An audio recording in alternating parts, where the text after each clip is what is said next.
Apenas unas horas después de que la Cámara de Diputados aprobara en lo general y en lo particular la ley que impide que la Suprema Corte pueda invalidar reformas constitucionales, los congresos estatales comenzaron su discusión y algunos ya la avalaron, como la Ciudad de México, Zacatecas, Sonora, Tabasco y Tamaulipas. 8 de los 11 ministros y ministras de la Suprema Corte de Justicia de la Nación hicieron oficial su renuncia y con ello su declinación a participar en la elección de 2025. El Senado confirma que fueron recibidas sus solicitudes de dimisión y, de ser aceptadas, se pensionarán con sus prestaciones completas. La presidenta Claudia Sheinbaum fue galardonada con la Medalla de Contribución Sobresaliente en Sostenibilidad 2024, otorgada por el Nobel Sustainability Trust, debido a su trabajo en favor del medio ambiente, sus políticas urbanas, su liderazgo, además de su participación comunitaria y promoción de energías renovables, le otorgaron este galardón. En el mundo, a unos días de las elecciones presidenciales en Estados Unidos, Donald Trump acusa sin presentar pruebas que Kamala Harris prepara un fraude electoral. En tanto, la aspirante demócrata pide desterrar con votos a Donald Trump. Y en la cultura, más de 1,300 niñas, niños y jóvenes de los semilleros creativos dieron un magno concierto en el Auditorio Nacional llamado Tengo un sueño.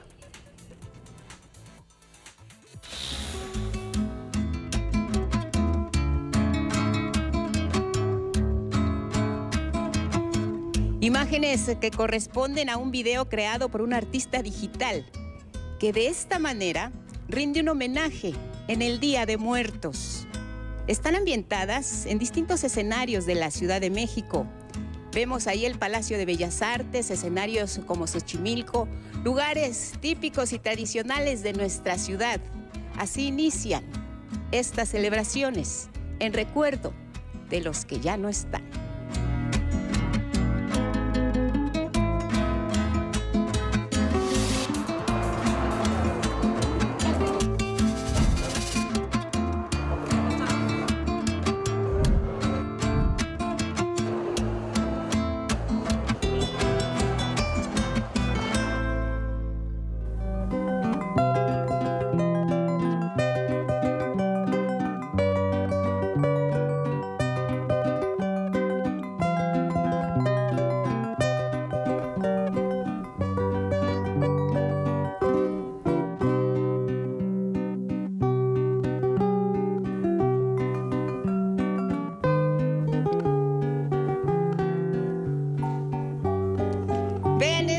Imágenes maravillosas, lo prometido es deuda. Elvira Angélica Rivera, estamos en Zacatenco, estamos en las instalaciones del Instituto Politécnico Nacional, en esta ofrenda monumental y recordando, Angie, a los que ya no están. Buenos días. Así es, estamos desde el Centro Cultural Jaime Torres Bodet, la explanada de esta unidad profesional y por supuesto con este marco que nos acompaña, una ofrenda monumental. Más adelante, Guadalupe, les platicaremos todos los detalles. Por lo pronto, jueves 31 de octubre, bienvenidas y bienvenidos. Como siempre ya lo saben, lo más relevante aquí en nuestra pantalla, Jimena Raya, Magdalena Alejo, Lía Vadillo son nuestras intérpretes en lengua de señas mexicana. Las saludamos con mucho gusto allá en el estudio. Gracias por acompañarnos, por sus comentarios y opiniones. Y si quieren, Angie, pues de una vez que nos compartan una calaverita, ya que estamos ambientados aquí en el Instituto Politécnico Nacional, los invitamos a que se vengan para acá y disfruten. Y si no, nos pueden ver también en la página de 11 Noticias Digital.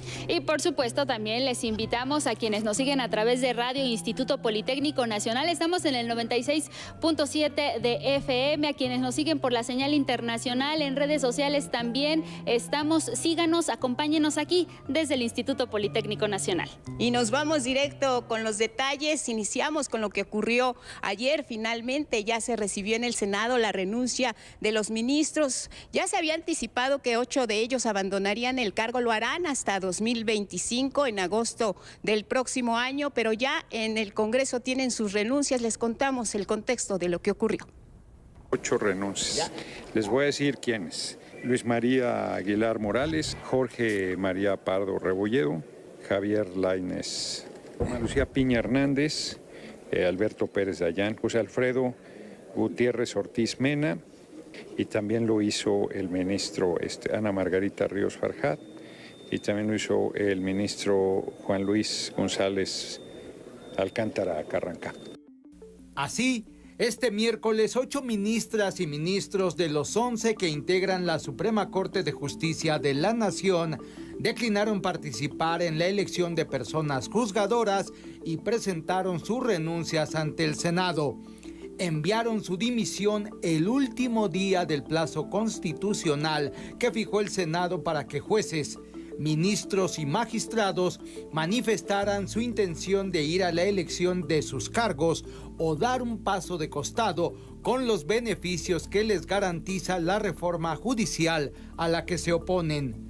A las renuncias presentadas el martes de Alfredo Gutiérrez Ortiz Mena y Jorge Mario Pardo Rebolledo se sumaron la de Margarita Ríos Farjat, quien no aceptó recibir la suma de dinero mensual que le corresponde con tal de mantener, dijo, su espacio de dignidad y libertad, pero conservó el resto de sus haberes de retiro, seguridad, vehículos y bienes muebles que le proporciona la Corte. La presidenta ministra de la Corte, Norma Piña, quien sostuvo que su renuncia no implica conformidad con la separación del cargo, sino un acto de congruencia y respeto al texto constitucional. Javier Lainez Potisek, quien redactó una renuncia de apenas 2 párrafos. Juan Luis González Alcántara, quien indicó que no participará en un proceso electoral en el que se vea obligado a realizar promesas de campaña que no sabrá si podrá cumplirlas. Alberto Pérez Dayán, breve al igual que Javier Lainez, si tuvo motivos, no los externó en la renuncia. Y Luis María Aguilar Morales, quien a partir de noviembre entra en situación de retiro, pero renunció en los términos del artículo 7º transitorio de la reforma judicial, por lo que garantiza su haber de retiro. Y para no dejar duda, subrayó la frase formal renuncia. A primera hora, los ministros enviaron su carta de dimisión al presidente del Senado de la República. Efectivamente, ellos reconocen que la Constitución vigente, si presentan hoy su renuncia más tardar, les da un retiro con todos sus haberes. Esa parte de la Constitución les gusta mucho. Miren qué simpáticos son. Las renuncias presentadas establecen que serán efectivas al 31 de agosto de 2025, con excepción de la del ministro Luis María Aguilar, que se despide de la Corte el último día de noviembre para entrar en situación de retiro. A partir de esa fecha, la Corte operará exclusivamente con 10 ministros. Y a partir de septiembre de 2025, cuando entrarán en funciones los nuevos integrantes, el pleno será de 9 ministros, de acuerdo con el artículo 94 de la reforma judicial. De manera paralela y al corte de las 12 del día de este miércoles, de los 1,699 impartidores de justicia que integran el Poder Judicial, 845, es decir, casi la mitad decidieron no participar en la elección judicial. Se trata de 503 magistrados y magistradas y 342 personas juzgadoras las que decidieron no someterse al voto popular. Con información de Luisa Méndez y Gilberto Molina, 11 Noticias.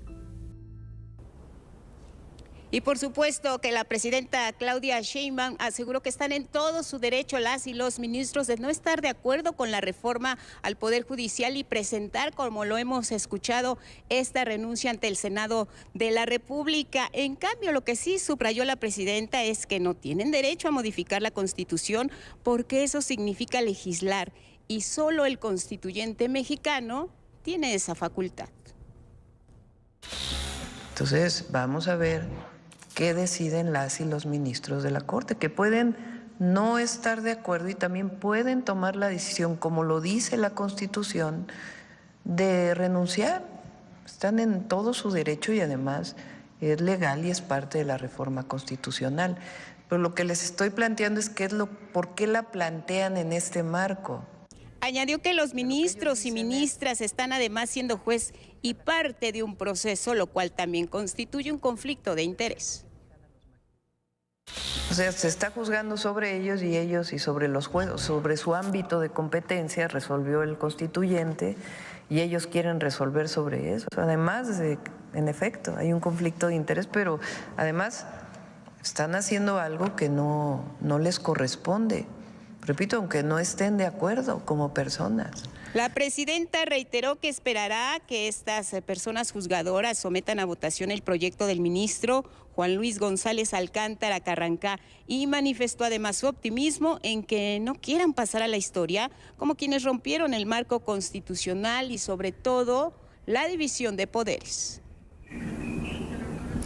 Y precisamente para evitar que cualquier otro poder, grupo o incluso institución pretenda modificar o incidir de forma directa en la Constitución, en la Cámara de Diputados ya se aprobó una modificación para garantizar que esas modificaciones solo las realice el Congreso de la Unión. Las reformas a la Constitución aprobadas por el Poder Legislativo quedarán ahora blindadas de cualquier juicio de amparo o acción de inconstitucionalidad, por lo que no podrán revertirse. La Cámara de Diputados aprobó en lo general y en lo particular, con 343 votos a favor y 129 en contra, la reforma de inimpugnabilidad que eleva a rango constitucional lo determinado ya en la Ley de Amparo, que establece que ningún juicio de este tipo tendrá acción legal en contra de una reforma constitucional. Esta reforma apunta hacia un escenario en el que se rescate el poder soberano menguado, este poder soberano menguado durante las últimas 4 décadas. Eso en ningún momento es contrario a la defensa y promoción de los derechos humanos. En el debate, la oposición afirmó que con esta reforma los ciudadanos no podrán presentar juicios de amparo en contra de reformas de rango constitucional. Lo que se está comprometiendo es la República, lo que se está comprometiendo es la República laica, lo que se está comprometiendo es la República Federal. Por eso vengo a hablar en favor de las controversias. Por eso vengo a hablar en favor del poder de los municipios y del poder de los estados. Sí, de la soberanía de los estados. Esta reforma que abre las puertas a una crisis constitucional cuyo objetivo principal es blindar la voluntad de una mayoría sin legitimidad y alejada de la legalidad. Morena y aliados respondieron que es totalmente falso que las y los ciudadanos no podrán presentar amparos. Lo que se hace con el nuevo ordenamiento, dijeron, es rescatar el poder del pueblo que durante el periodo neoliberal se perdió. Quieren invalidar la Constitución y colocarse por encima del pueblo, del poder constituyente y de la propia Constitución. Por eso tenemos que poner nuevos candados para que no se les ocurra sus entelequias y sus fantasías jurídicas y corruptas. Han utilizado los derechos humanos como el pretexto para darle entrada al estudio de juicios de amparo ociosos que le niegan a la mayoría del pueblo por un paro injustificado, pero que sí se otorgan a conveniencia entre los propios juzgadores. Con imágenes de Arturo García y José Navarro, 11 Noticias, Axel Meneses. Dame Q. Y precisamente para que esta reforma constitucional que ya fue aprobada en la Cámara de Diputados pueda tener efecto ahora, 17 congresos estatales por lo menos deben de aprobarla. Durante esta madrugada ya fue aprobada por los congresos de la Ciudad de México, también de Zacatecas, de Sonora, de Tabasco, de Tamaulipas y de Quintana Roo. Y seguimos transmitiendo esta mañana en vivo 11 Noticias desde el Instituto Politécnico Nacional en Zacatenco, en las instalaciones de esta que es una mega ofrenda que las invitamos a visitarla. Vale mucho la pena.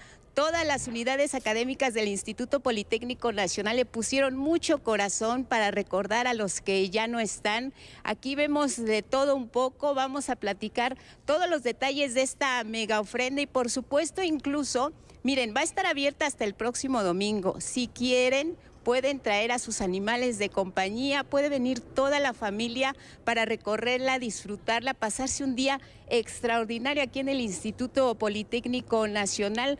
Por supuesto, tiene una dedicatoria muy especial esta mega ofrenda. Vemos ahí el retrato de Lázaro Cárdenas del Río, fundador del Instituto Politécnico Nacional, y también de otras personalidades que ayudaron a lo que es hoy pues esta institución reconocida a nivel internacional. Hay de todo como en cualquier ofrenda, así que vivos y muertos están invitados a esta mega ofrenda del Instituto Politécnico Nacional. Les contamos más acerca de esta historia. Para la comunidad politécnica y para los mexicanos en general, ni la muerte es un impedimento para continuar con la fiesta.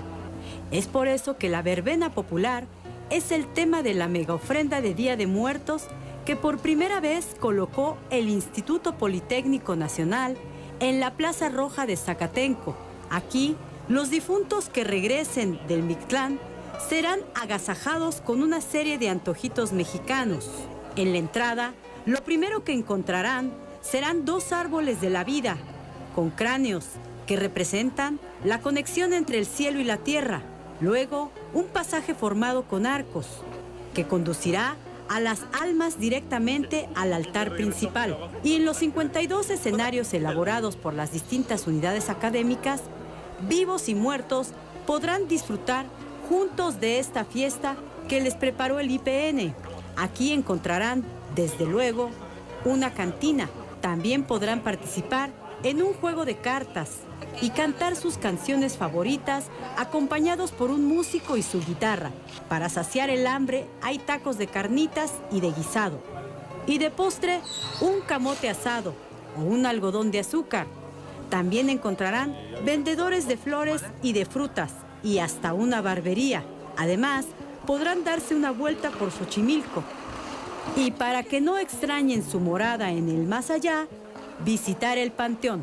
Además, esta verbena es un pet friendly, pues una paseadora de perros lleva a los lomitos que se nos adelantaron a disfrutar de unos buenos tacos al pastor. Preparar esta verbena popular para los difuntos requirió meses de preparación y el apoyo de cientos de politécnicos. La mega ofrenda del IPN estará abierta al público en general hasta el próximo 3 de noviembre en un horario de 8 de la mañana a 7 de la noche. Con imágenes de Eduardo Zamudio, Yujin Pasol e información de Judith Hernández, 11 Noticias.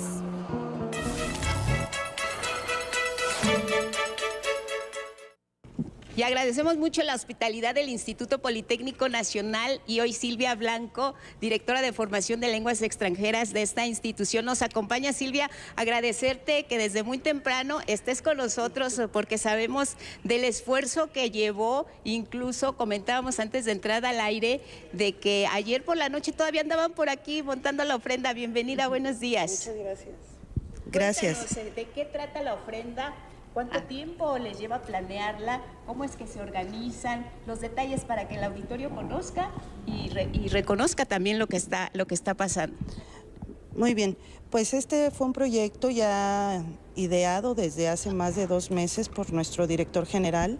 Se le presentó el proyecto sobre una gran verbena popular que pudiéramos, a través de las unidades académicas, poner en un escenario. Hemos trabajado en el montaje más de 10 días, pero previo al montaje se trabajó en todo lo que ustedes ven en el altar mayor, que es la preparación de los canastos, la comida artificial, porque por ciertas cuestiones no podemos tener comida de verdad, pero bueno, todo esto se diseñó previamente y con el trabajo particularmente de las unidades académicas y de los centros de lenguas extranjeras.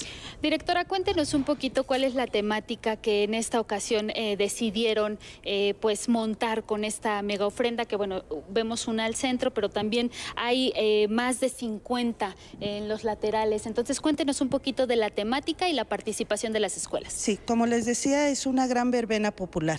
Se diseñaron diferentes escenarios con oficios y actividades de la rutina diaria del mexicano, ¿no? Tenemos, por ejemplo, al barrendero, al carpintero, a la persona que vende tacos de pastor. Se trató de hacer una gran dinámica con las escuelas, con la participación de alumnos. Todos ellos fueron los que montaron los escenarios, estos 53 escenarios. Y bueno, el altar mayor tiene una temática diferente, está diseñado para nuestros fundadores al centro y para los laterales para nuestros exdirectores generales, dando tributo a los que nos dieron origen al instituto. Es muy importante que recuperemos nuestras tradiciones, que seamos parte de lo que significa para los mexicanos este culto, este reconocimiento a los que ya no están. Siempre los recibimos con mucho cariño y para el Instituto Politécnico Nacional, pues esto ya llegó para quedarse, Silvia. Ya siempre se va a repetir esta mega ofrenda. Invita al público que vengan. Sí, hacemos la cordial invitación a toda la comunidad, tanto politécnica como externa, a que nos visiten. Es la intención de nuestro director general, el doctor Reyes, que todos puedan apreciar el trabajo de nuestros estudiantes y conocer más de nuestra cultura. Y hasta el domingo está hasta el día 3 de noviembre de 9 de la mañana a 7 de la noche estaremos abiertos aquí en la Plaza Roja. Pues gracias por la hospitalidad, por recibir este espacio. Nos vamos a la pausa con estas imágenes de la mega ofrenda aquí en el Politécnico. Regresamos.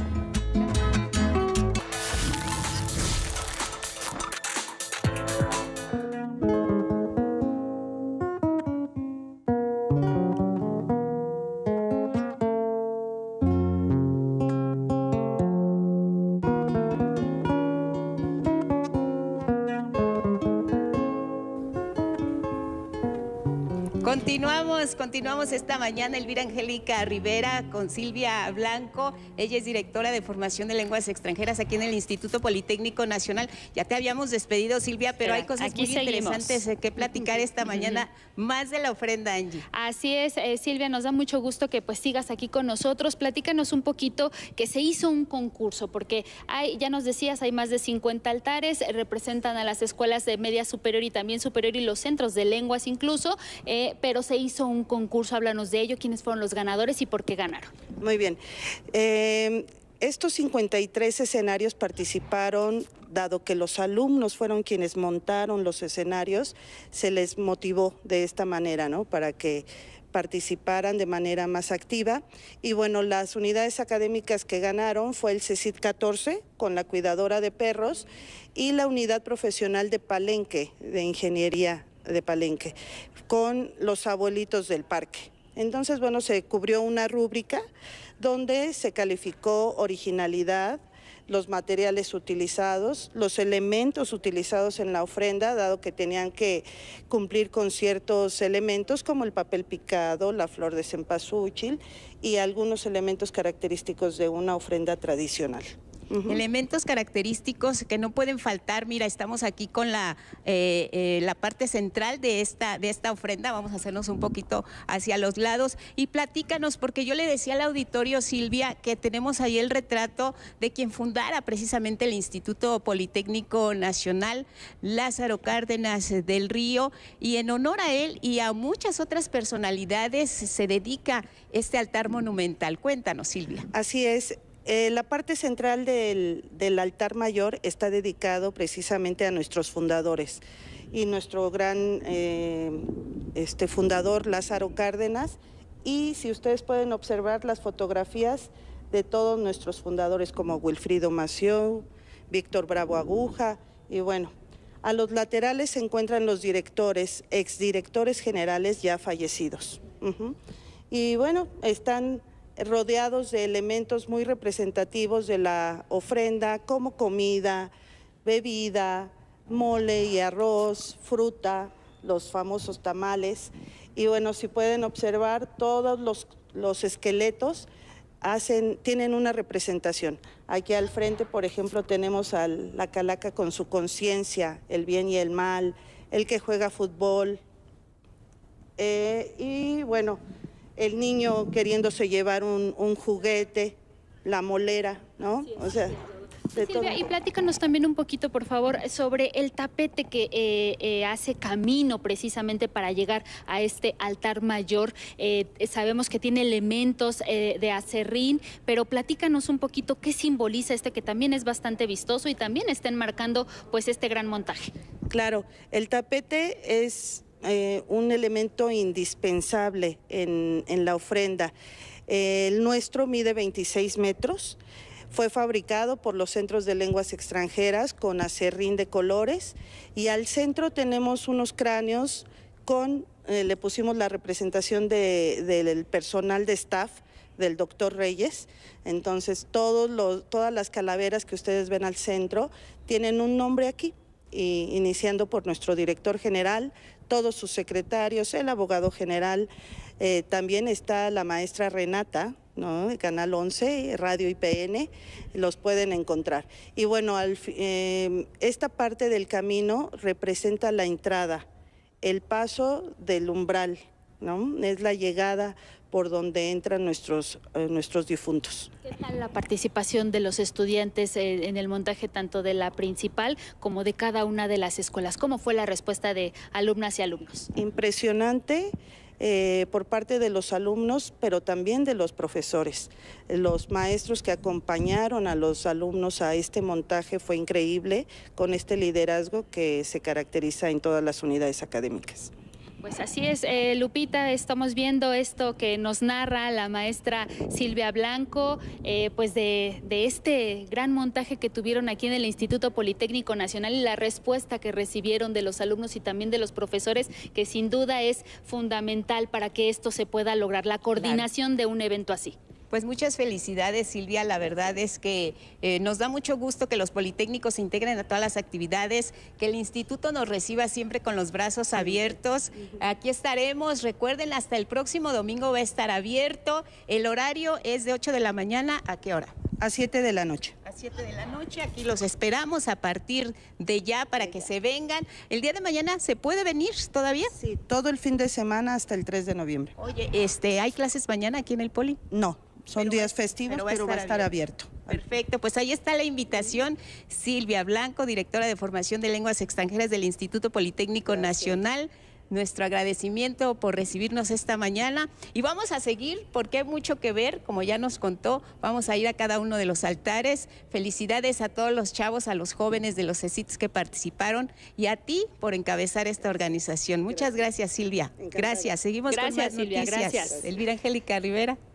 Así es, vámonos a retomar actividad legislativa de lo que ocurre en el Congreso de la Unión, y es que también ya fueron aprobadas las reformas para que los programas sociales se conviertan en derechos, específicamente la pensión para adultos mayores, para las personas con discapacidad, también el apoyo a los jóvenes. Así se garantiza su permanencia a largo plazo, sin importar los gobiernos, sin importar la visión política de quien gobierne. Todas las fuerzas políticas del Senado aprobaron la reforma en materia de bienestar, con la que se elevan a rango constitucional los programas sociales como la pensión para adultos mayores, personas con discapacidad y el apoyo de jóvenes construyendo el futuro, entre otros. Otro día histórico e inédito. Está aprobado en lo general y en lo particular el proyecto de decreto por el que se reforman y adicionan los artículos 4 y 27 de la Constitución Política de los Estados Unidos Mexicanos en materia de bienestar. Se remite a las legislaturas estatales. Durante el debate, los y las senadoras del PAN sostuvieron que votarían a favor, a diferencia de sus compañeros en la Cámara de Diputados, que votaron en contra en lo particular. Que la bancada de Acción Nacional votará a favor de los programas sociales, no porque los proponga Morena, sino porque son programas en favor de las personas y de las familias. Sin embargo, Morena recordó que en el pasado, panistas como el expresidente Vicente Fox pidió quitar los apoyos a la población. El PAN, pues quieren aquí engañar a la gente. Vienen aquí a decir, vamos a votar a favor. En la Cámara de Diputados votan en contra. Estamos blindando de esa política neoliberal a todo el país, de la política neoliberal que manejan. Porque K-Pop, por favor, todo México sabe que fue un programa implementado por Andrés Manuel López Obrador en la Ciudad de México como jefe de gobierno. La reforma establece el principio de progresividad, es decir, que los recursos asignados no podrán ser reducidos respecto a los otorgados en el año anterior. En el debate, el PRI se pronunció contra el uso electoral de la política social. Por supuesto que en el PRI estamos convencidos que la gente, en su gran mayoría, necesita programas sociales para salir adelante. Lo que rechazamos contundentemente es la perversión de querer vincular la entrega de programas sociales a cambio de los votos. Por Morena, Andrea Chávez respondió que el PRI y el PAN solo se acuerdan de la ciudadanía en época electoral. Pero eso sí, se acercan los procesos electorales y ahí están puntualitos para entregar una despensa. No se les ven 3 años, pero un par de meses antes de la elección ahí andan repartiendo frijol con gorgojo, puercos, cerdos, marranos, cochinos. La reforma ahora deberá ser aprobada por 17 congresos estatales y después se declarará constitucional.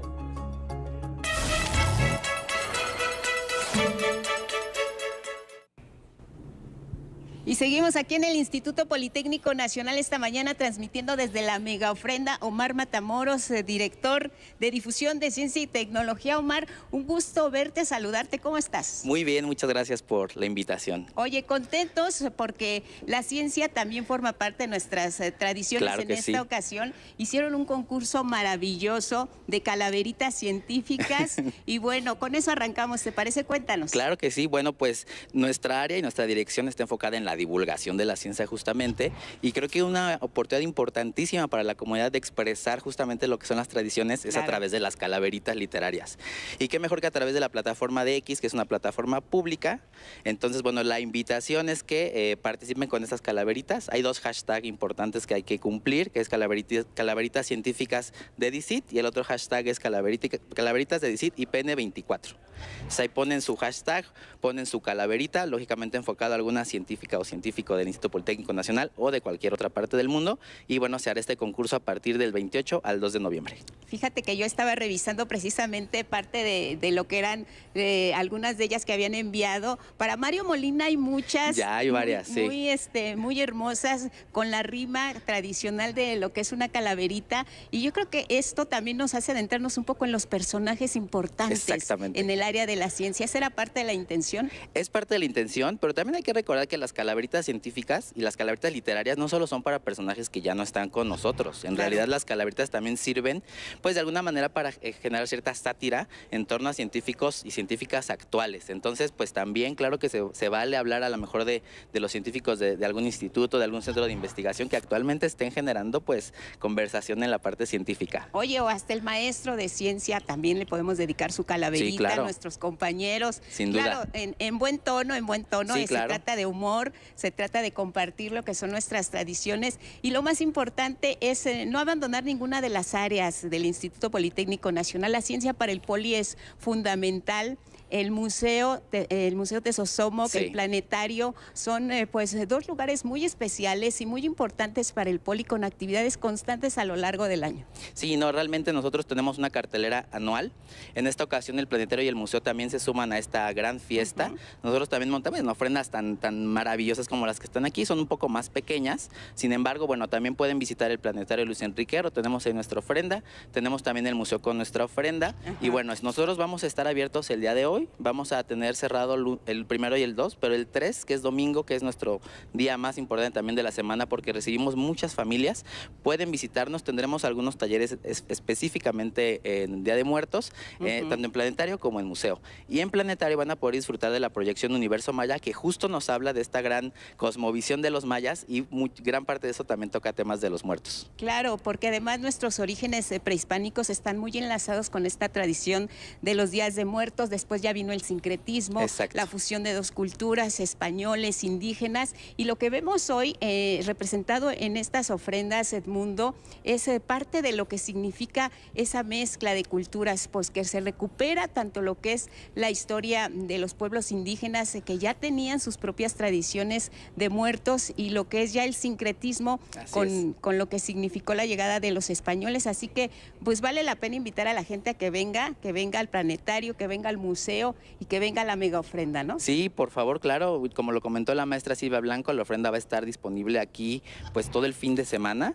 Y bueno, pues retomando un poco lo que comentabas, también es importante ver esta relación de todos los elementos de las ofrendas, que es el agua, el fuego, pues justamente con la parte científica, ¿no? Finalmente todos los fenómenos y todos los elementos de la Tierra, pues finalmente hay una fusión, ¿no? Justamente creo que de eso también trata la ofrenda, de esta conexión entre los vivos y muertos a través de los elementos naturales. Y se recupera, son como dices, elementos esenciales, el agua, la sal, lo que vemos, lo que significa también las flores de cempasúchil, camino que ilumina a los que ya no están para que nos vengan a visitar.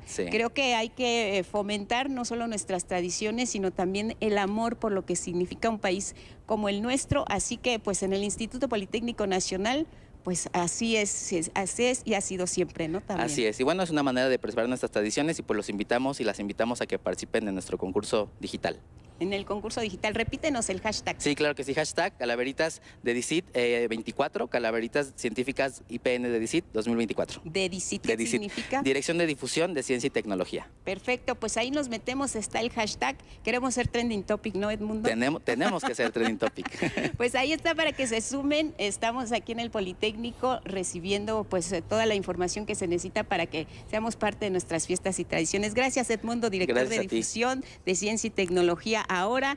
Y bueno, aquí seguimos en el Poli. Muchas gracias. Muy buen día a todos y a todas. Buenos días. Hasta Más luego. contigo, Elvira Angélica Rivera. Así es, Guadalupe, pues lo que estamos viendo ahora es a unos niños rompiendo la piñata, precisamente como parte de estas ofrendas que están montadas aquí en el Centro Cultural Jaime Torres Bodet. Aquí estamos transmitiendo en vivo. Esa ofrenda que ustedes están viendo corresponde al CECIT número 11.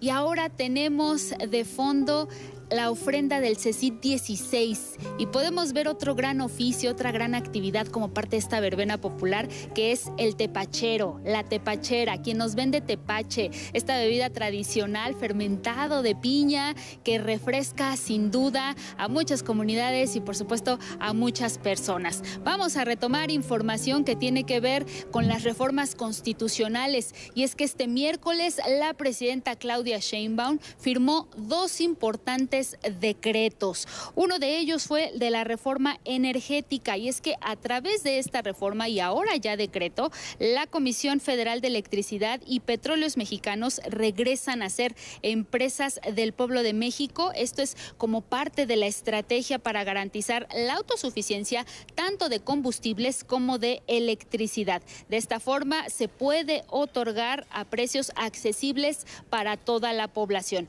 A partir de ahora, ambas empresas, Pemex y la Comisión Federal de Electricidad, van a tener preponderancia para la continuidad y accesibilidad de sus servicios, lo que quiere decir que estas empresas privadas ahora quedan fuera del mercado. Hay un espacio también para la inversión privada, es decir, Pemex y CFE regresan a ser empresas públicas del pueblo de México y se mantiene un espacio para la inversión privada que quedará establecido con orden, con certeza en las leyes secundarias.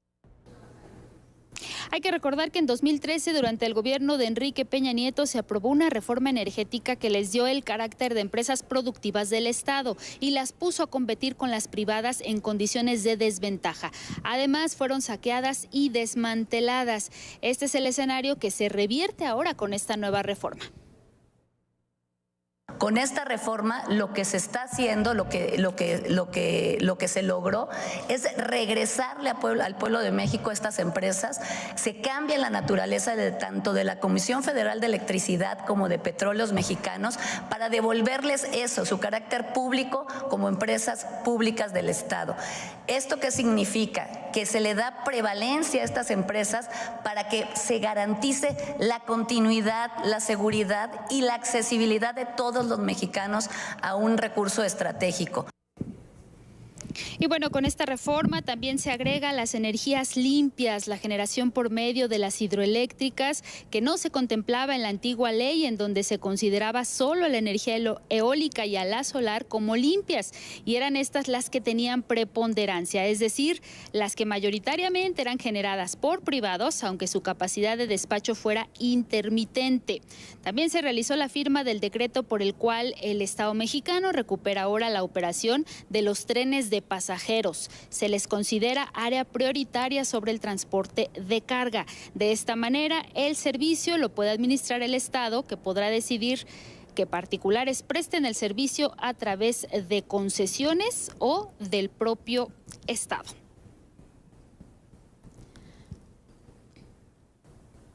Y bueno, vámonos con otros asuntos, porque la presidenta Claudia Sheinbaum fue elegida para recibir la medalla de contribución destacada en sostenibilidad para 2024. Entrega la Fundación Nobel Sustainability Trust con sede en Estocolmo, allá en Suecia.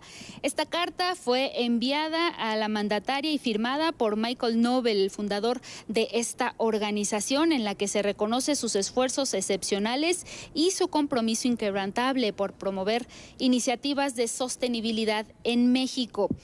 Destaca este premio o este reconocimiento que le hacen a la presidenta Claudia Sheinbaum, que sus políticas y enfoques innovadores han contribuido significativamente a la conservación del medio ambiente, la adopción de energías renovables, el desarrollo urbano sostenible, y que el impacto positivo de su trabajo es evidente y sirve de inspiración a nivel mundial. La ceremonia de premiación se prevé se realice el 20 y 21 de noviembre en la Universidad de Berkeley, en California, allá en Estados Unidos. Y seguimos transmitiendo esta mañana desde Zacatenco en el Instituto Politécnico Nacional, y vamos a hablar de este caso, el que le hemos dado seguimiento, el caso de Esmeralda, la joven de 14 años. Ya la Fiscalía del Estado se desiste de toda forma de castigo, de sanción para esta joven. Presentó el miércoles el desistimiento de la acción penal contra ella, contra Esmeralda, acusada de homicidio doloso. La secretaria de las Mujeres, Citlali Hernández, lo comentó de esta manera. Informarles que la Fiscalía ya ha desistido de los cargos hacia la niña que había sido imputada en una investigación que inició en enero de este año, hay que decirlo, con otro fiscal que tenía la titularidad de la Fiscalía de Querétaro. En un mensaje conjunto difundido mediante redes sociales, el fiscal de Querétaro, Víctor Antonio de Jesús Hernández, detalló que con esta decisión se buscó privilegiar los derechos de la menor. Y específicamente con la perspectiva de género y la perspectiva de infancia correspondiente, se tuvo a bien privilegiar los principios que se establecen en la legislación general y en la legislación nacional aplicable a favor de la niña. Detallaron que se dará vista al órgano interno de control de la Fiscalía para que se inicien los procesos administrativos en contra de los servidores públicos responsables involucrados en la carpeta de investigación que hayan cometido alguna falla u omisión, pero también exhortaron al Congreso de Querétaro a legislar para despenalizar el aborto en la entidad. Esto está pendiente. Aprovechamos también para hacer un exhorto respetuoso a las y los legisladores del Congreso local de Querétaro a que esta discusión pública que se dio lleve a buen puerto y puedan ser sensibles con las realidades de las mujeres, con las disposiciones jurídicas y de la propia Suprema Corte de Justicia, y se legisle para despenalizar el aborto y que ninguna mujer sea criminalizada por una decisión propia o por un acto espontáneo. Adelantaron además que van a firmar un convenio de colaboración para capacitar al personal de la Fiscalía de Querétaro para que realicen su labor con perspectiva de género. Te agradezco la apertura y sobre todo la confianza para que pudiéramos formalizar el acuerdo de la celebración de un convenio mediante el cual se pueda dar un acompañamiento permanente para las acciones y el ejercicio de las atribuciones que se le encomiendan legalmente a la Fiscalía General del Estado. Citlali Hernández informó también que los gobiernos federal y estatal van a acompañar de manera integral a Esmeralda para garantizar la no repetición de este daño. Y otro tema también al que le hemos dado seguimiento es a lo que ocurrió con Ismael El Mayo Zambada. Hemos visto las reacciones recientes tanto del embajador de Estados Unidos en México, Ken Salazar, como de la presidenta Claudia Sheinbaum. Habló al respecto el día de ayer en la conferencia matutina, ha sido muy clara al respecto. No cuestiona la detención del Mayo Zambada, pero sí la forma en que lo llevaron a los Estados Unidos. Hay una frase que dice: el fin no justifica los medios. Entonces, no porque hayan detenido a un narcotraficante, uno no ve la manera en que se detuvo. Y en general, cuando hablamos de respeto a los derechos humanos, del Estado de Derecho, de la soberanía, es decir, la manera en que haces las cosas también tiene fondo. Este señalamiento de la presidenta Sheinbaum responde al embajador de Estados Unidos en México, precisamente Ken Salazar, quien afirmara que la detención del Mayo Zambada debería celebrarse por ambos países y le sorprendía los cuestionamientos del gobierno de México. Lo que pasó en Sinaloa el 25 de julio se debería celebrar para el pueblo de México, tanto como al pueblo de los Estados Unidos. Es victoria grande logrado por los esfuerzos mexicanos y los esfuerzos de los Estados Unidos. Claudia Sheinbaum reiteró la demanda a Estados Unidos: respetar la soberanía mexicana y entregar la información sobre la captura de Ismael Zambada. Nosotros siempre vamos a pedir respeto a México y condiciones de igualdad y que se cumplan las normas nacionales e internacionales. En el caso de detenciones, para eso hay formas. Sabemos que ya la Fiscalía General de la República pidió desde agosto al gobierno de Estados Unidos detalles precisamente sobre el arribo del capo a un aeropuerto local de Nuevo México a bordo de un avión con matrícula clonada, conducido entonces por un piloto que escapó del cerco del FBI. También México solicitó datos sobre la aeronave, documentos migratorios de quienes iban a bordo: Ismael Zambada, lo sabemos, Joaquín Guzmán López y un piloto desconocido. Sobre el tema, el embajador Ken Salazar insistió en que el piloto no es estadounidense ni tampoco contratista del gobierno de su país. Lo que importa, insistió, es otro tema. Lo más importante es levantar el entendimiento de México hacia los Estados Unidos y Estados Unidos así a México. Eso lo hacemos aquí. Y bueno, como estamos precisamente en el Centro Cultural Jaime Torres Bodet, no podemos dejar de aprovechar de visitar la mayor parte de estas ofrendas que están aquí instaladas. Y esto que ustedes están observando en este momento es una de las ofrendas ganadoras de este concurso que realizó el Instituto Politécnico Nacional. Se trata de la ofrenda de paseadora de perros. Es una de las ganadoras y pertenece al Centro de Estudios Científicos y Tecnológicos número 14. La Boca 14 es la que ganó con esta ofrenda que ustedes están viendo. Se refiere precisamente a quien se dedica a pasear perros, pero también observamos en el fondo un árbol con mariposas y pequeños pensamientos. Vámonos a un corte y vamos a regresar con más.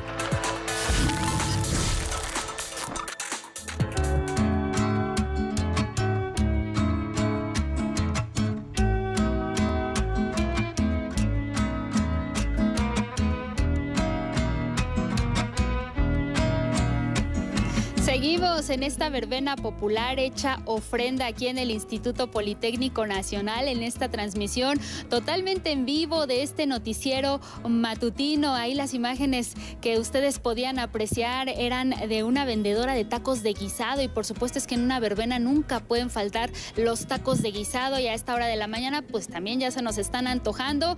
Vamos a continuar con más información por lo pronto, información referente a los estados, y es que autoridades de Guanajuato Guanajuato detuvieron a 2 personas por su presunta participación en las explosiones de coches bomba. Esto ocurrió en Acámbaro y en Jerecuaro, ambos municipios de Guanajuato. Ocurrieron el 24 de octubre y dejaron al menos 3 policías heridos. La Fiscalía del Estado de Guanajuato informó que se trata de Francisco Javier N. y José de Jesús N., ambos capturados tras un operativo que se basó en información obtenida por la Agencia de Investigación Criminal de Guanajuato. La aprehensión se logró en coordinación con la Fiscalía General de la República, la FGR, también la Guardia Nacional, el Ejército Mexicano y la Secretaría de Seguridad y Paz del Estado de Guanajuato. Se destacó que los detenidos también habrían participado en otros hechos delictivos en la zona Laja Bajío, por los que también estarían siendo investigados. Vamos a cambiar de información y es que la presidenta Claudia Sheinbaum se reunió por primera vez, ya como mandataria federal, con la Coordinadora Nacional de Trabajadores de la Educación, la CENTE. Ahí se comprometió la mandataria a dar seguimiento a las demandas del magisterio considerado aún como disidente.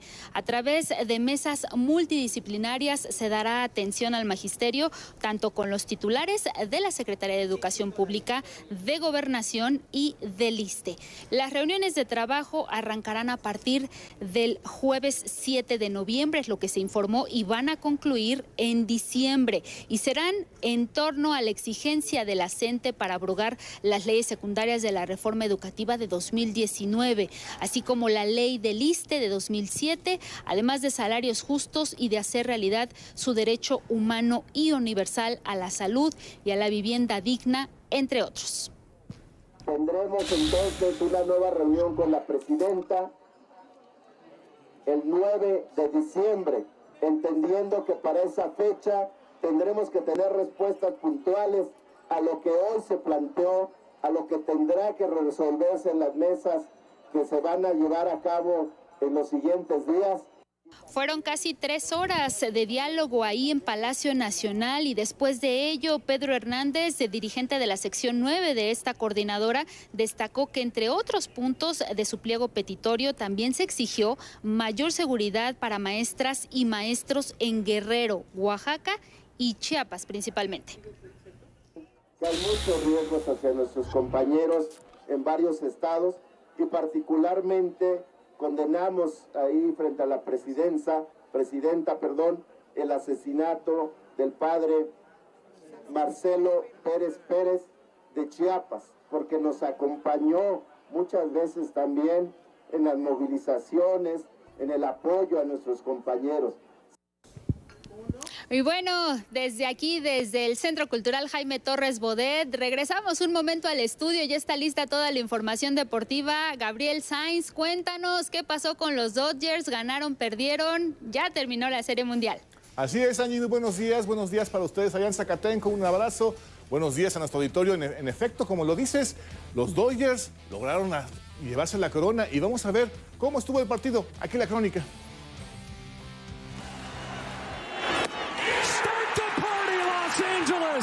Your Dodgers have won the World Series. Finalizó una edición más del Clásico de Otoño en las Grandes Ligas y un nuevo monarca alzó el trofeo del comisionado. Los Dodgers de Los Ángeles se vuelven a consagrar campeones 4 años después de haberle ganado a las Reyes de Tampa.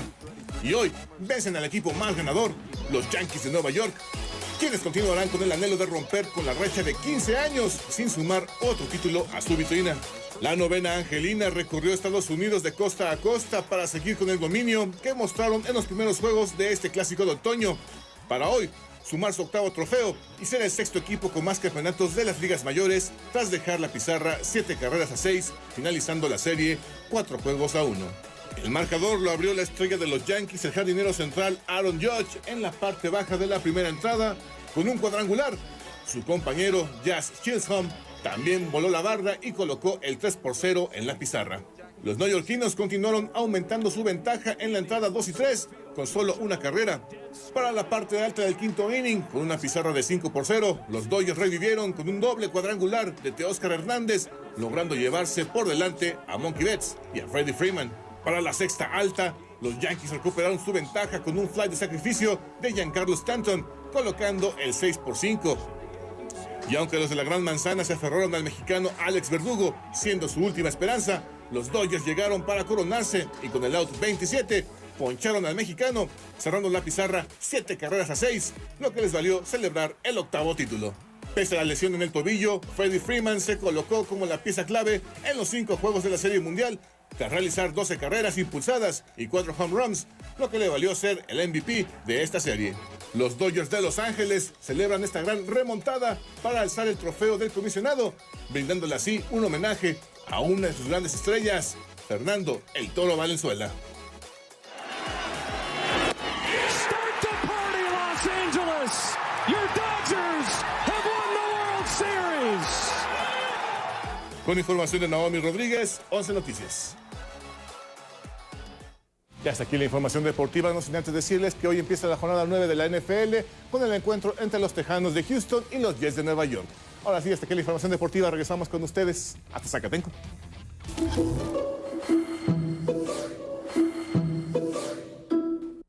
Gracias, Gabriel. Pues ganaron los Dodgers, se coronan, pero ¿cómo viene el tiempo para las próximas horas? ¡Qué gusto verte allá en el estudio, Ismael Marcelo! Yo sé que tú nos envidias, pero desde aquí te mandamos un fuerte abrazo. Buenos días.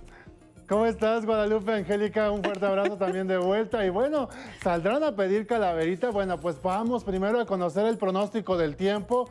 Pues en este mapa que les presento, en color verde y azul, señalamos la probabilidad de lluvias para esta tarde y noche sobre nuestro país. Podemos observar que las más importantes se esperan en Guerrero, límites con Oaxaca, sur de Veracruz, Tabasco, Chiapas y en las costas de Quintana Roo. Serán provocadas por la onda tropical número 30 que recorre ya el sureste mexicano y un canal de baja presión.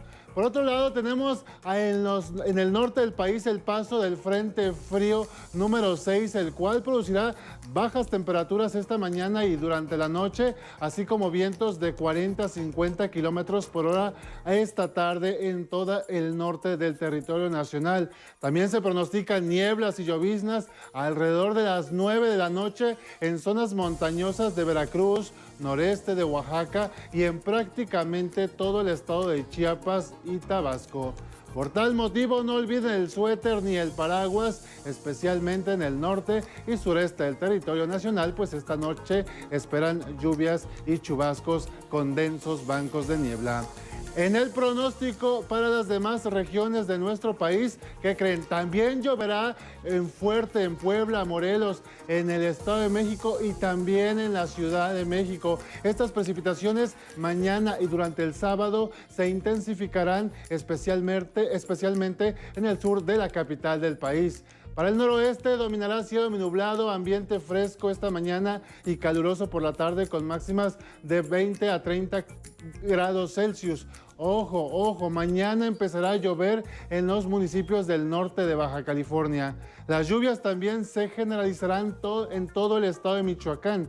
Para Nayarit, Jalisco y Colima tendrán ambiente fresco durante la noche, ambiente cálido por la tarde y el sábado también lloverá en localidades del sur de Jalisco. Mientras que en la península de Yucatán continuarán las lluvias hoy y a lo largo del fin de semana. Se acompañarán de descargas eléctricas y el viento soplará del oriente con velocidades de hasta 50 kilómetros por hora.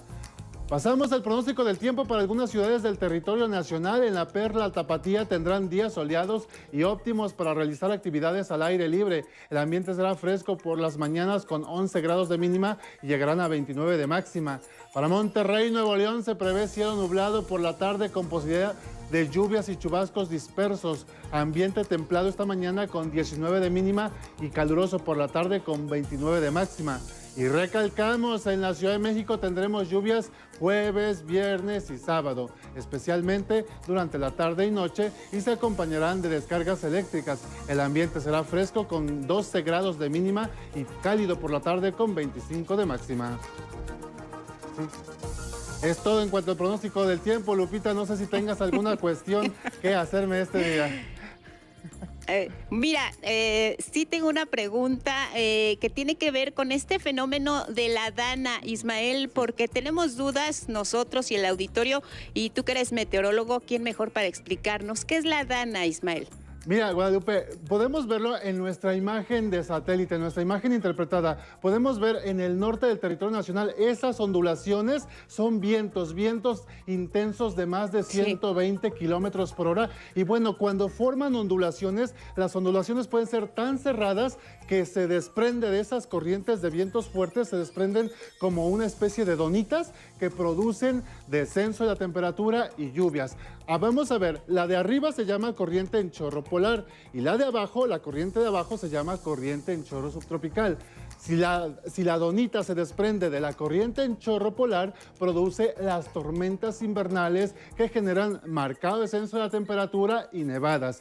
Mientras que si la donita se desprende de la corriente de abajo, que se llama corriente en chorro subtropical, produce lluvias intensas, descenso también de la temperatura. Y pues bueno, esta es la culpable, esta corriente en chorro subtropical es la culpable de la formación de la dana. La palabra dana significa depresión aislada en niveles altos. Esto se produce a una altura aproximada de 10 kilómetros de la superficie y pues como te decía, Lupita, es la responsable de las lluvias que se están presentando en toda la península ibérica y pues las condiciones que se ven de esta dana, porque es un fluido, pues al parecer se van a mantener las precipitaciones. Esta dana no se va a mover por lo menos en 24 horas más, por lo que las lluvias continuarán prácticamente en España y en la porción de Portugal, Lupita.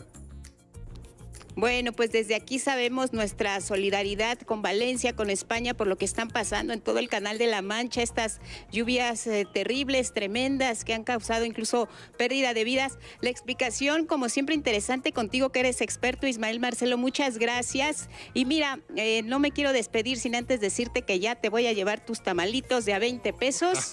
Aquí la Catrina ya nos está ofreciendo algunos. Yo sé que eres de muy buen gusto y te gustan los tamales y los chocolates. Ahí va tu, claro tu guajolo combo, como decimos por acá. Claro que sí, Guadalupe, bienvenido, bienvenido. Mira, voy a estar aquí esperándote de pie en el estudio. Y llevamos igual para todos los chicos del estudio que también les gusta mucho el tamalito y el chocolate. Ismael Marcelo, muchas gracias y tenemos más información. Gracias, Ismael, buenos días. Buenos días, hasta pronto.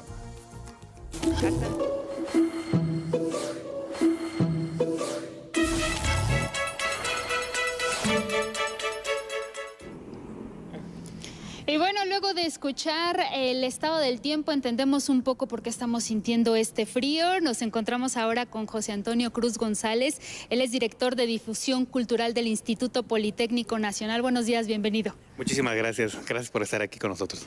Tenemos de fondo otro de los puntos, otro de los montajes muy bonitos y espectaculares de esta mega ofrenda del Instituto Politécnico Nacional, porque hace referencia a la participación de los Centros Nacionales de Lenguas Extranjeras, específicamente el de Zacatenco y también el del Casco de Santo Tomás. Como fondo tenemos la representación de una trajinera de Xochimilco, mientras que Zacatenco, bueno, pues hizo la representación de un panteón de Mixquic. Sin duda una gran participación y grandes representaciones de lo que pues representa nuestra cultura mexicana y en sitios o en comunidades donde tienen mucho apego y mucha observación por este Día de Muertos. Vamos a conversar con usted, por favor, director, sobre en general el conjunto de actividades culturales que está teniendo el Instituto Politécnico Nacional, y me gustaría que nos comentara un poco, pues en este año, en este 2024, hicieron una combinación tanto de nuestras tradiciones con el Día de Muertos, pero también tuvieron otras actividades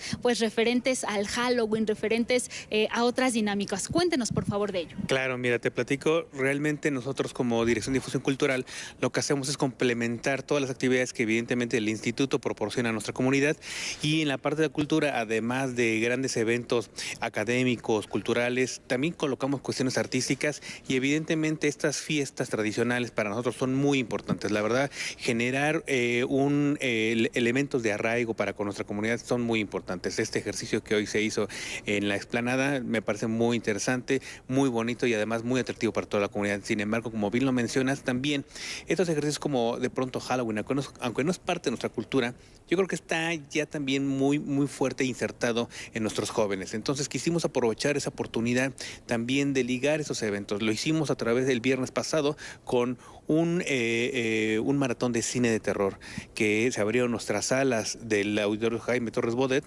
y la verdad que fue increíble la gran comunidad que pudo estar con nosotros. Más de 1,300 personas. Toda la noche estuvieron viendo películas de terror.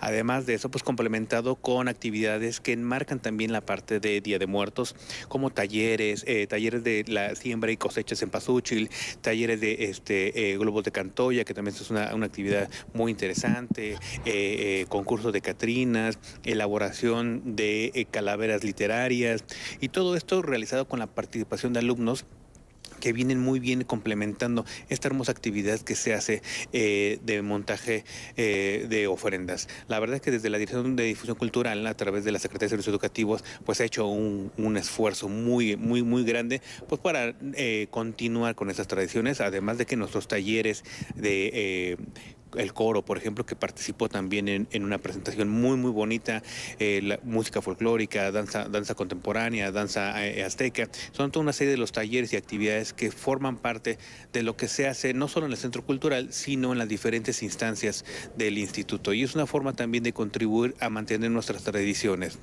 Ahorita dabas tan solo una cifra de más de 1,300 jóvenes estuvieron aquí reunidos para esta que le llamaron la pijamada del terror. Incluso pudieron ingresar con sus alimentos, estaban muy contentos, también hubo baile, pero cuéntanos también, por favor, si así es la respuesta, ¿qué es lo que, porque este Día de Muertos, estas fechas, no son las únicas actividades culturales que tienen. Ya lo mencionabas, tienen un coro, pero también tienen grupos de danza folclórica, la orquesta sinfónica, etcétera. Entonces, tienen una cantidad impresionante de actividades culturales. ¿Cómo responden los estudiantes y en general, pues toda la comunidad politécnica a las actividades culturales que no son propiamente la esencia del Politécnico, pero que juegan un papel fundamental en esta institución? Completamente, bien lo mencionas. No son tal vez parte del objetivo de formación, pero sí es una parte muy fuerte. Creemos en este concepto de la formación integral, no solamente crear y formar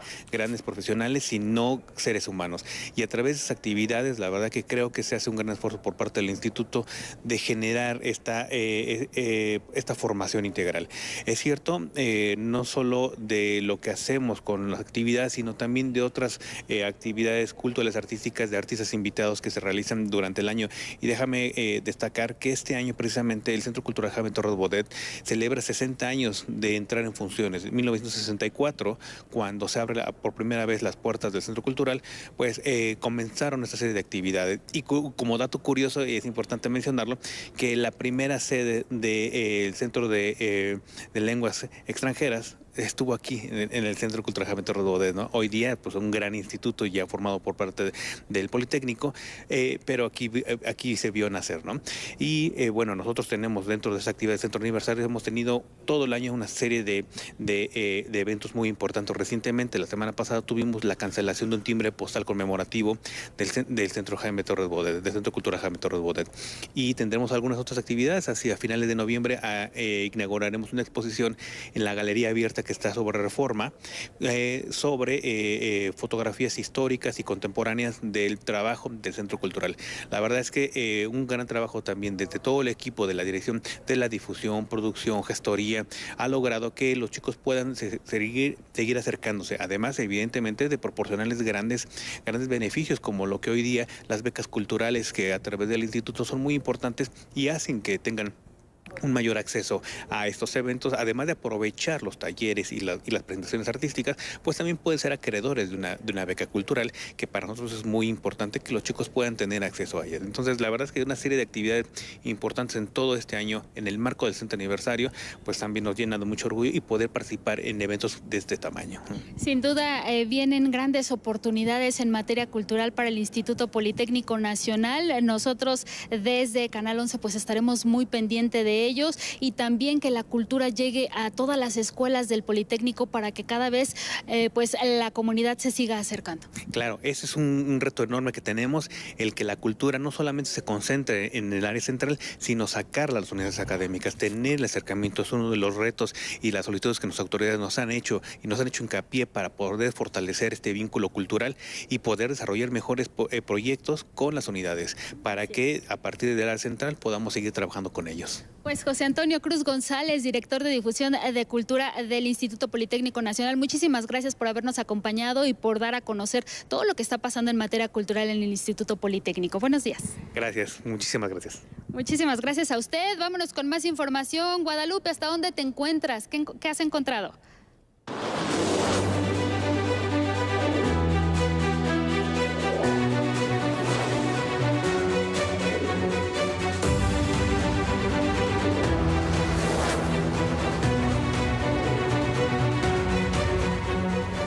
Gracias, Angie. Te platico rápidamente. El CECIT 9 dedica este altar y esta ofrenda al barrendero, y el personaje principal, pues claro que todos lo conocemos, lo hemos visto en sus películas y nos hemos reído a carcajadas. Cantinflas, ¿quién mejor que él para representar a los barrenderos? Y mira, le dedicaron aquí pues el montaje de lo que es el utensilio, el uniforme del barrendero, y lo que quieren y el propósito de los chicos del CECIT 9 es barrer con la enfermedad, con la tristeza, con el odio, con la envidia, con la soberbia. Creo que es una buena recomendación, un buen consejo en este Día de Muertos, desde aquí, desde Zacatenco, con esta ofrenda monumental. Seguimos con ustedes aquí en este espacio de noticias y miren, sí, lo veíamos en esta cortinilla también. La cuenta regresiva continúa, las elecciones en los Estados Unidos, 5 de noviembre, la cita con las urnas, y Kamala Harris por lo pronto asegura, la candidata demócrata, que está lista para participar en la contienda. Estuvo ella en Carolina del Norte y lo importante son las declaraciones que hace Kamala Harris. Sigue en esta ofensiva contra Donald Trump. Es hora de una nueva generación de liderazgo en Estados Unidos. Y estoy lista con ustedes. Estoy lista para ofrecer este liderazgo como la próxima presidenta de los Estados Unidos de América. Y sí, hay que desterrar con votos a Donald Trump, dice Kamala Harris, pero también asegura que el triunfo de la democracia es lo importante para los estadounidenses, y esto lo dijo desde Pensilvania. Estamos a 6 días de una elección. Y la nuestra es una lucha por la democracia y su derecho a ser escuchados.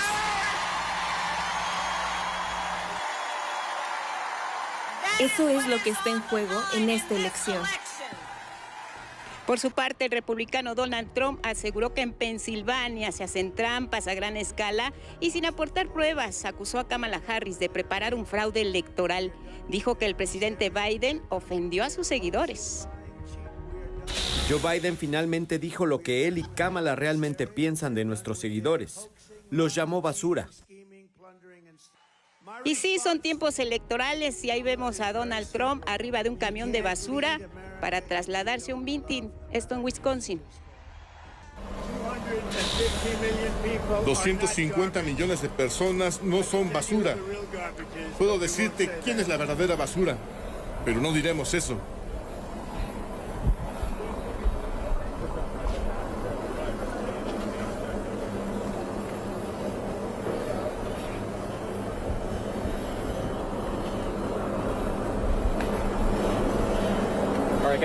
Y muy cerca de la pista de Kamala Harris, también estuvo en Carolina del Norte, donde mantuvo el discurso antiinmigrante. Y esta amenaza de imponer aranceles a productos del exterior, y asegura, continúa sus advertencias, ya que China está en la mira. Si construyen una planta automotriz en México, pues ahí va a estar Donald Trump boicoteando, imponiendo aranceles. ¿Cómo iba a ser esa fábrica en México? Y esa persona me dijo, señor, decidieron no hacerla porque creen que usted será presidente. Ya no la construyeron. 36 millones de personas de origen latino también están convocadas a las urnas el próximo 5 de noviembre en las elecciones en Estados Unidos. Baruch González, nuestro colaborador, nos presenta esta radiografía, este mapa donde se ubican precisamente quienes integran el voto latino, un voto que puede hacer la diferencia en este proceso electoral.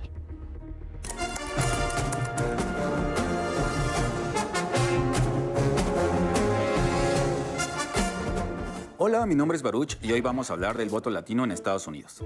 En las próximas elecciones, el voto latino, que incluye personas de ascendencia mexicana, puertorriqueña y del resto de América Latina, será de gran importancia en estados clave. El padrón electoral registra 240 millones de personas que pueden votar este 2024, de los cuales se estima que 36 millones son de origen latino, lo que representa 14% del padrón electoral.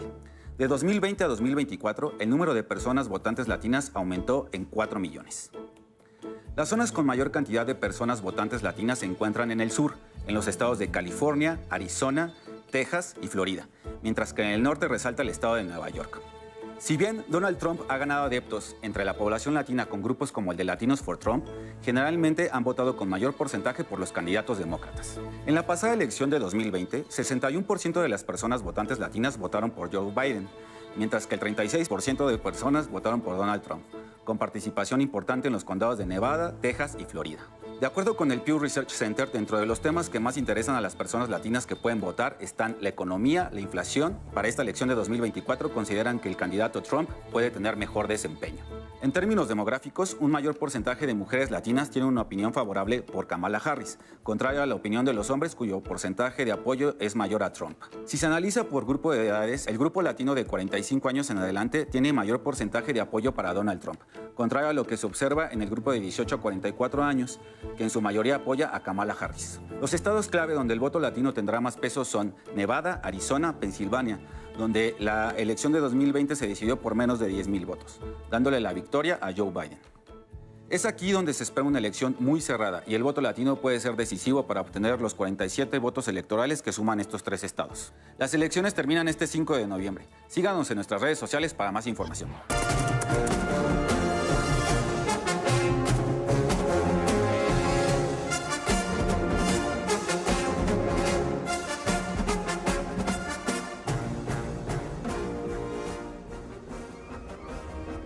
Muchas gracias, Baruch González, nuestro colaborador con el tema, el pulso político de los latinos allá en Estados Unidos. Pero otro voto decisivo será el de las mujeres. En Estados Unidos, desde que se tenía prohibido que votaran, han pasado ya 124 años. Y hoy las mujeres en la Unión Americana tendrán también un papel muy importante que jugar en este proceso electoral. La historia.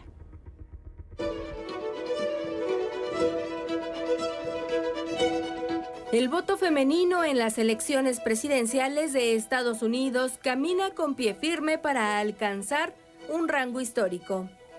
Si hace 4 años votaron casi 7 de cada 10 mujeres, este 5 de noviembre se prevé que su participación sea mucho mayor.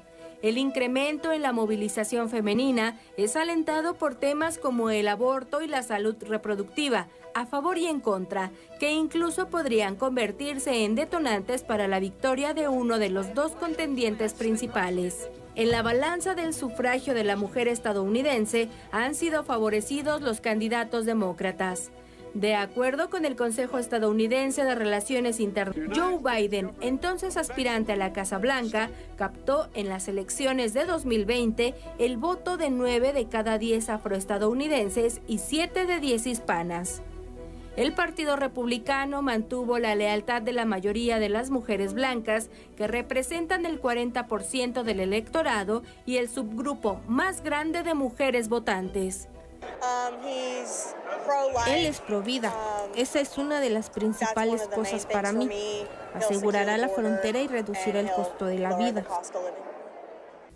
Incluso el prejuicio de tener una mujer presidenta, dice la firma de investigación Gallup, que afectó lo que pudo ser la victoria de Hillary Clinton en 2016, ha disminuido y hasta revertido el hándicap.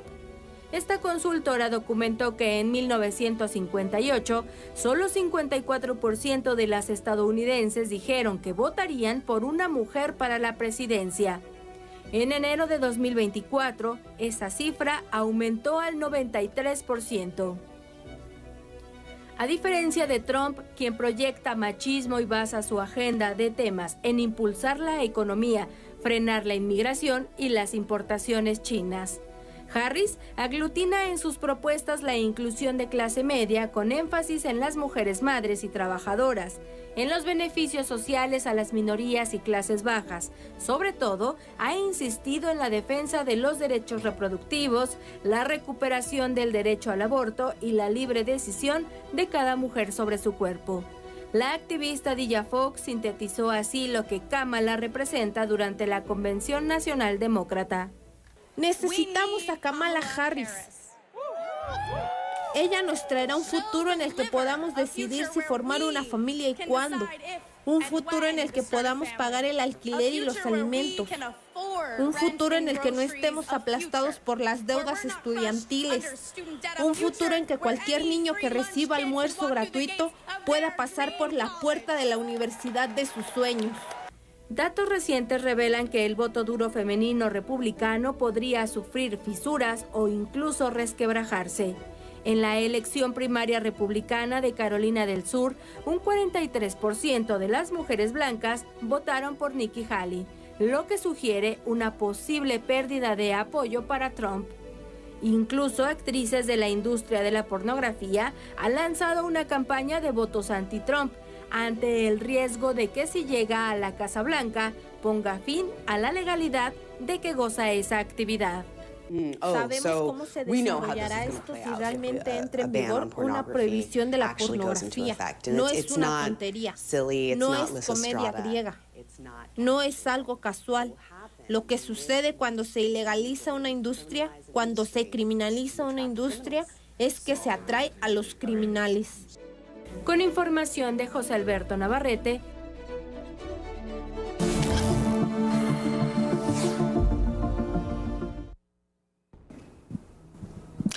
Bueno, pues muy buenos días, vamos a la información cultural. La noche de ayer fue una noche muy especial para los semilleros creativos. Estos talleres organizados, implementados por la Secretaría de Cultura, ya que la muestra anual ocurrió en el Auditorio Nacional con un festejo en grande. Aquí la siguiente historia.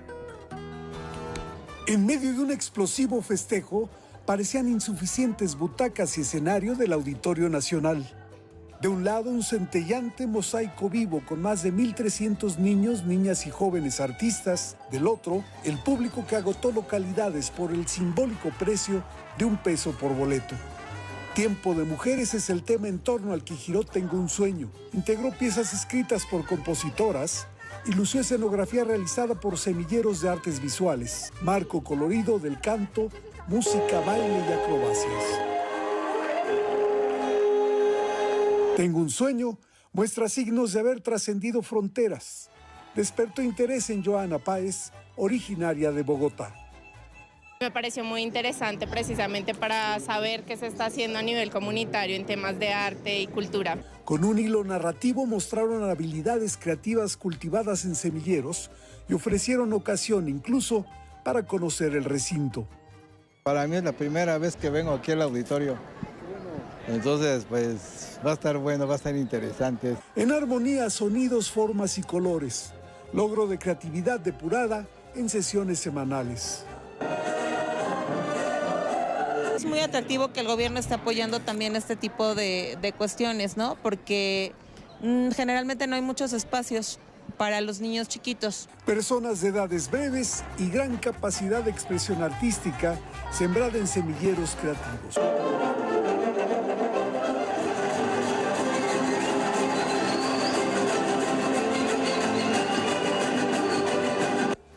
Con imágenes de Luis Virgilio, 11 Noticias, Miguel de la Cruz. Bueno, y también desde ayer el Zócalo de la Ciudad de México se ilumina de manera distinta, acorde con los días de celebración por el Día de Muertos. Es una iluminación diseñada especialmente para esta ocasión. Sobre esto, la siguiente historia de Mauricio Romo. En punto de las 6:45 de la tarde, el Zócalo brilló con el Día de Muertos.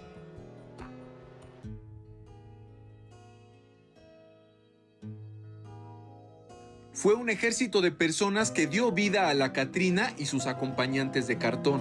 Tiene más de 100 artistas, hombres, mujeres, cartoneros, escultores, y se basa en una obra gráfica de Eduardo Robledo. Se inspiró en esa obra gráfica. Hechas minuciosamente por manos artesanas de Xochimilco, las 21 esculturas monumentales se mezclan con la fantasía de los alebrijes. Vale muchísimo la pena ahora que se acerquen a las figuras monumentales, que observen el detalle, porque están muy bien hechas y tienen un detalle en las expresiones, en los movimientos. Son monumentos muy difíciles de hacer. Recibiendo a la gente sobre 20 de noviembre, una enorme Catrina de luces ilumina con sus custodios la plancha del Zócalo. La verdad, súper bonito, todos los años es diferente y pues yo creo que es una de las fechas también más bonitas que tenemos en México. Y pues qué mejor que celebrarlo de esta forma. Me pareció muy bonita, la verdad siento que va con todo lo que representa México, pero siento que hace como 2 años pusieron ofrendas en todo y siento que se vería mejor así. Pero sí me gustó mucho cómo quedó. Me pareció que es una buena representación para nuestro país, el arte que hacen todos los mexicanos. Rodeados de música típica de la época, disfraces y antojitos de todo tipo, las infancias también se dejaron asombrar. Me pareció increíble ver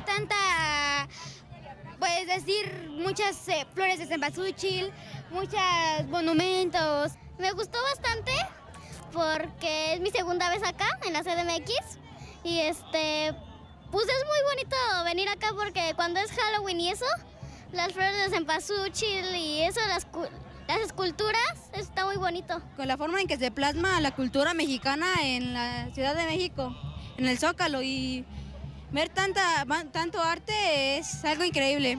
En medio de las calacas gigantes, una ofrenda de cempasúchil con decorado prehispánico se alza sobre un espejo de agua. La iluminación por Día de Muertos en el Zócalo permanecerá hasta el 3 de noviembre. Con imágenes de Jorge Bejarano y Carlos Izquierdo, 11 Noticias, Mauricio Romo. Vámonos al libro del día, Son de Palabras de Óscar Santoscoy, Premio Nacional de Poesía Tinta Nueva. Este libro en voz de su autor.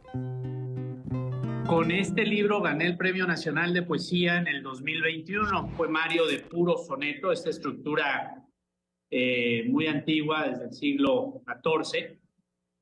Y lo dividí en 3 capítulos. El primer capítulo se llama Introspección, que es la forma en la cual yo veo la naturaleza, la vida. El segundo capítulo es Aliento Doble, se llama, de 2 sonetos dobles. Una estructura literaria que yo la creé o la inventé como un juego. Entonces es un poema con 2 sonetos. Y el tercer capítulo, que se llama Exaltación, que es la poesía erótica. La presentación el próximo 9 de noviembre en este Centro para la Cultura y las Artes de la Ribera a las 4:30 de la tarde. Bueno, y leo con el 11, hoy avanzamos 116 páginas de Crónica de la Lumbre de Genei Beltrán, editado por Alfaguara. El X de hoy es de Beatriz MC y dice: se arropaba con sus propios brazos como si de ese modo hiciera entrar a su piel la ajena sensación de la tibieza. Pues ahí está, hoy se cumplen 134 años del nacimiento del poeta norteamericano Ezra Pound. En su honor, el poema del día, El Desván, que en alguna parte dice: nada hay en la vida que sea mejor que esta hora de limpia frescura, la hora de despertarnos juntos. Quien lo solicite lo comparto completo por X, @Miguel D, solo la D, LA Cruz. Desde aquí, el reporte en Zacatenco, rodeados de ofrendas, vamos con Lupita. Lupita está del otro lado de este sitio. Vamos con ella. Muy buenos días. Miguel, desde aquí te alcanzo a ver, te mando un fuerte abrazo. Y sí, desde la ofrenda monumental del Instituto Politécnico Nacional aquí en Zacatenco tenemos más información en nuestro noticiario desde Palacio Nacional.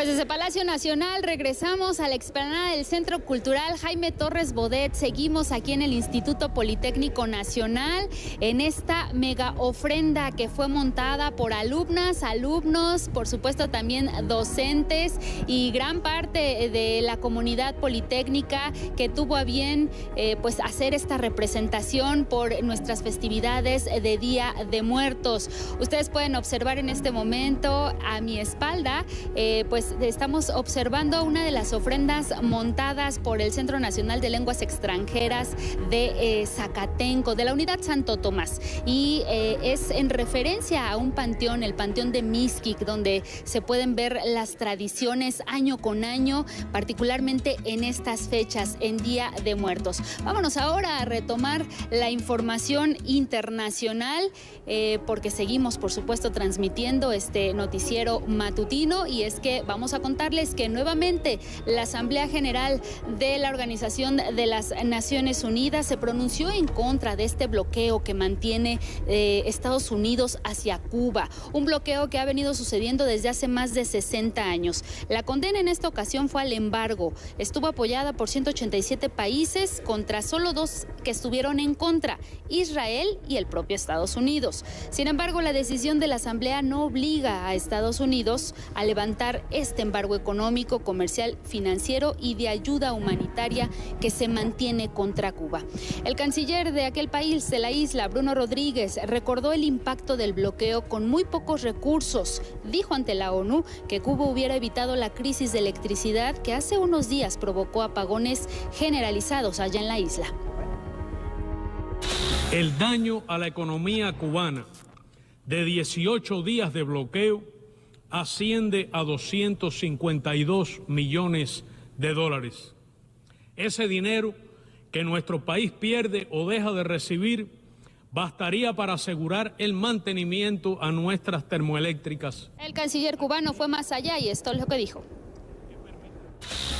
Los daños por 5 meses de bloqueo equivalen al total de las importaciones cubanas anuales. En América Latina hubo ciertas reacciones, y es que el presidente de Argentina, Javier Milei, despidió a la ministra de Exteriores de su propio país, Diana Mondino, por haber votado en contra de este bloqueo. El argumento de Javier Milei fue que la canciller respaldó a un país socialista.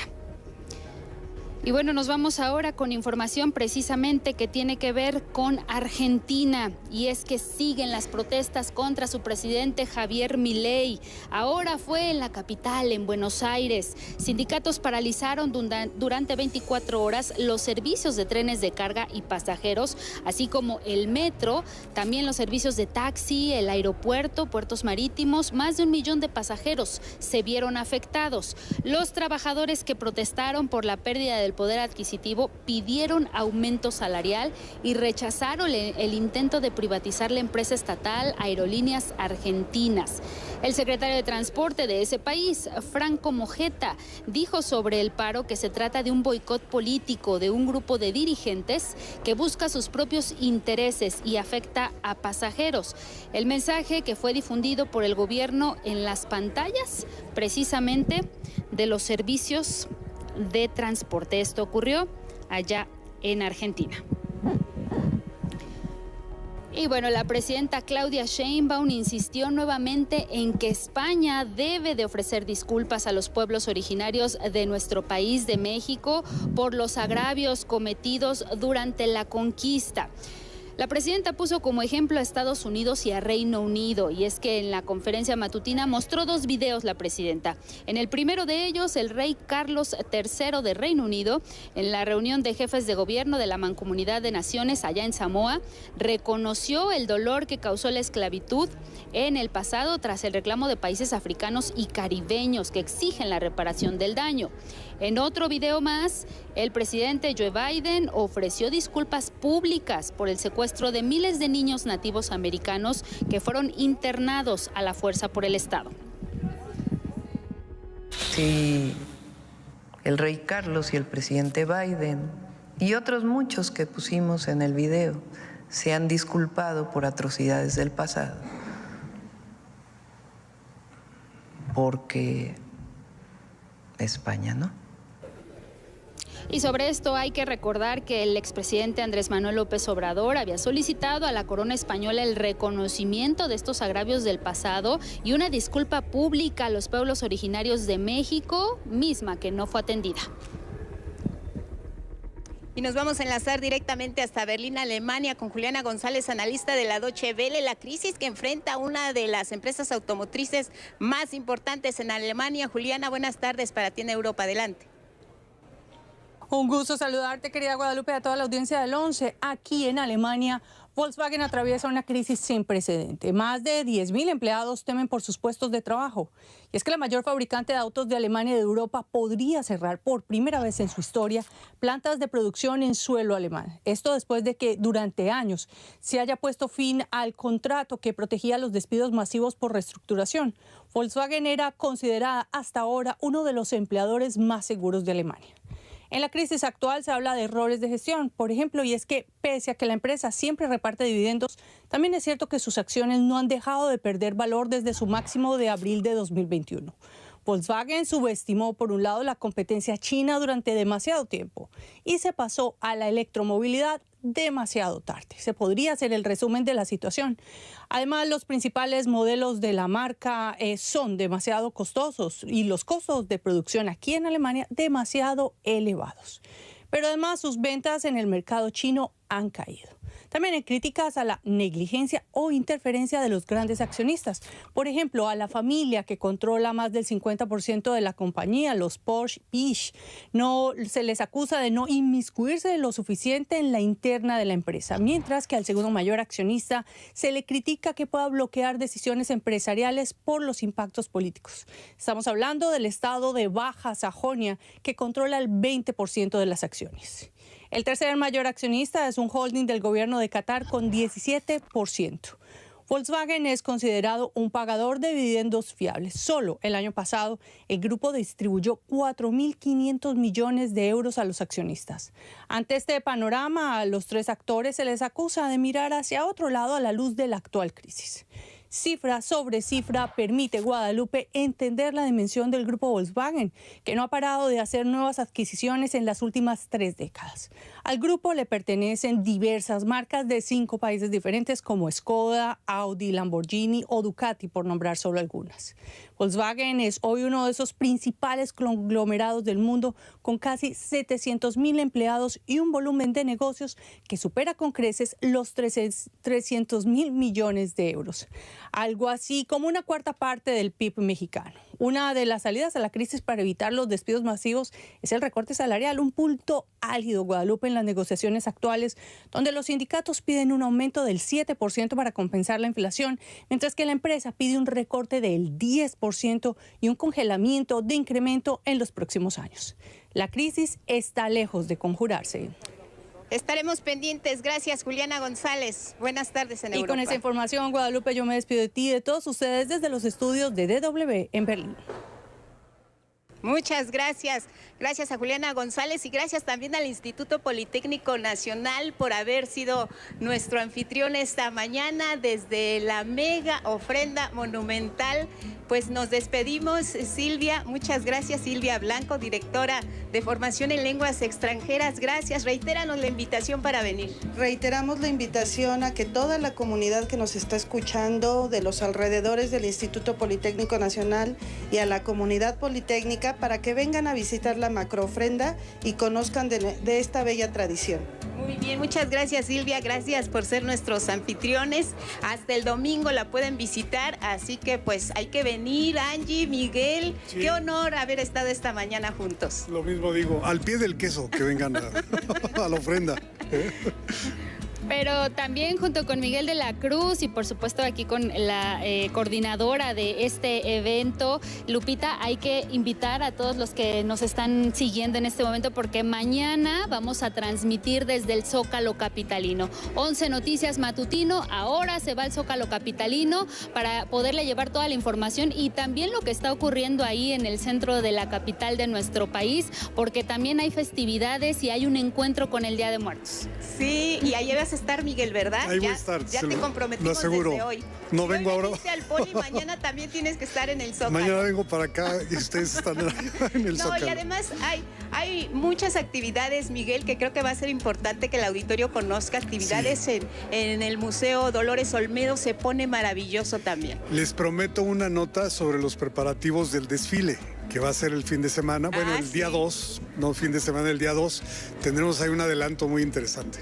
Así es, pues el sábado va a estar el desfile y el Poli sigue con sus actividades. Entonces, pues la mesa está puesta para que todos disfrutemos de estos días santos y de recordar a quienes ya se fueron, poniendo nuestras ofrendas, recordándolos a los que ya no están con nosotros, pero con todo el cariño.